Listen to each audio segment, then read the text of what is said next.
my name is Karen Shelnutt, and I am a newish member at Christ Our Shepherd, joining in 2022. Pastor Fritz asked me to reflect on the chapter of location for this week's theme.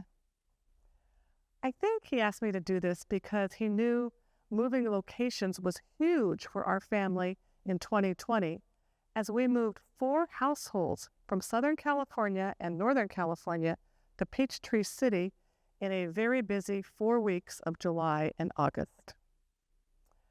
8 adults ranging in ages from 30 to 88, 2 dogs, 9 vehicles, and 3 moving vans with the necessities and memories of life moved to this location. Were we crazy? A bit. It was 2 generations that actually came to the same conclusion, separately, to move, as well as the same location, near Atlanta. Imagine our surprise. We were looking for a place that our family could live, work, cook, and play together, as well as support each other during difficult times. There are many fabulous stories that could be told about this move experience, but they're way too long for this reflection.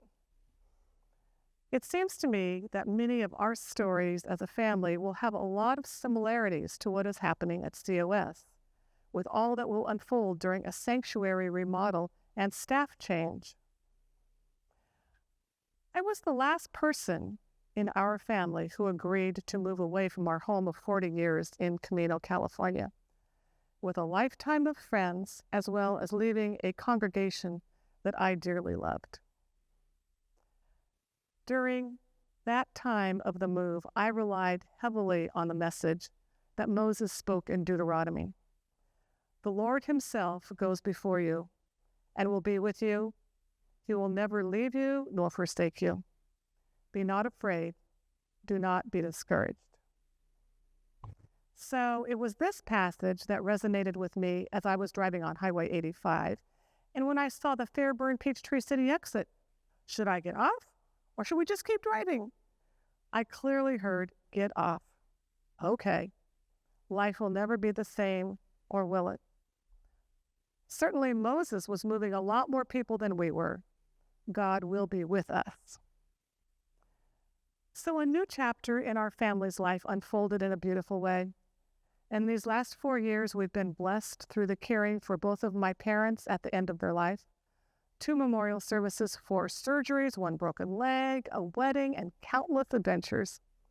In this beautiful community with supportive and loving people, God has been with us.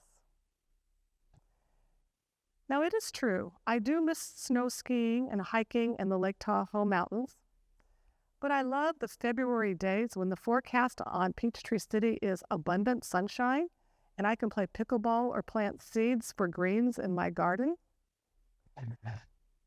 And I sure miss the friends and the people of my congregation in my previous church, but here in this location, I'm able to live and see our daughter and her new husband several times a week, exercise with my sister at the gym, and meet a whole new set of friends and be part of this congregation at Christ Our Shepherd. If I had not taken that exit off of 85, I never would have had these opportunities. As COS moves forward in this chapter of its life as a community of Christians wanting to live faithful in new ways, the assurance that we hear in our scriptures repeatedly is to not be afraid. Change can be surprising and scary. It certainly was for me. And yet I can imagine the many ways that this congregation and community will be together in a newly remodeled space for new kinds of ministry. I'm confident that it will have the same warm and welcoming family from the people that drew me here to COS after visiting 9 different congregations in this area. I'm confident that God will be with us during this chapter of shifting and sharing locations for worship in the fellowship hall and for all the different ways that we will gather at COS during this spring and summer construction period. I look forward to the continued journey in becoming part of this congregation in the future. It is the Lord who goes before us. God will be with us and will not leave us or forsake us, so we will not be afraid. Based on Deuteronomy 31:8. Thank you so much for inviting me to be part of this congregation.